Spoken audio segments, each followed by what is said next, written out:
विश्रांतीनंतर समय मुंबईच्या या मराठी बातमीपत्रामध्ये सर्वांचं स्वागत। आता पुढल्या बातमीकडे वळूया। मुंबईतील वाढत्या गुन्ह्यांना आळा घालण्यासाठी पोलीस दल अधिक सक्षम करावं तसंच पोलीस कर्मचाऱ्यांची संख्या वाढवावी यासाठी सामाजिक संघटनांकडून एक सह्यांची मोहीम राबवण्यात आली होती। यामधून मुंबईच्या पोलीस आयुक्तांना एक निवेदन देण्यात आलंय। देशाची आर्थिक राजधानी असलेल्या मुंबईत दिवसेंदिवस गुन्ह्यांच्या संख्येत वाढ होताना दिसते आहे। गुन्ह्यांची संख्या वाढत असताना पोलीस बळ मात्र कमी आहे। अशा सर्वोच्च न्यायालयाने दिलेल्या निर्देशानुसार पोलीस दलातील 1100 पदं भरण्याबरोबरच नागरिकांच्या सुरक्षेसाठी आणखी कोणती पावलं उचलण्यात येत आहेत असा सवाल मानवाधिकार संघटनांकडून उपस्थित करण्यात आला आहे।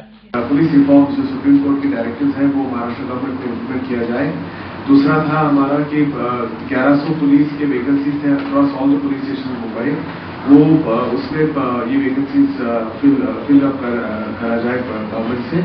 और तीसरा डिमांड था हमारा कि जो हमारे क्राइम के स्टैटिस्टिक्स जो थे वहाँ पर हमें देखा गया कि काफी सारे क्राइम अगेंस्ट वुमेन चल रहा है और हाउस ब्रेकेज काफी हो रहे हैं, तो ये सिटी को सिक्योर करने के लिए हम लोगों ने ये डिमांड किया था। मुंबईतील वाढत्या गुन्हेगारीबाबत मात्र पोलिसांकडून गांभीर्याने घेतलं जात नाहीये। ही गुन्हेगारी कमी व्हावी याकडे लक्ष न देणारे पोलीस राजकीय नेत्यांना मारझोड करतात, ही निश्चितच चांगली गोष्ट नसल्याचं मानवाधिकार संघटनांकडून बोलण्यात आलंय। हर एक कानून का अमल बजावनी होना चाहिए।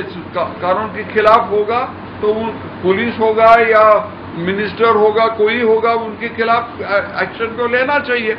यामुळेच कायदा आणि सुव्यवस्था टिकवून ठेवण्याची जबाबदारी असलेलं पोलीस दल कसं कार्यक्षम होऊन समाजात सुरक्षिततेची भावना कशी निर्माण होईल याबाबत गांभीर्याने विचार करण्याची गरज प्रकर्षानं निर्माण झाली आहे।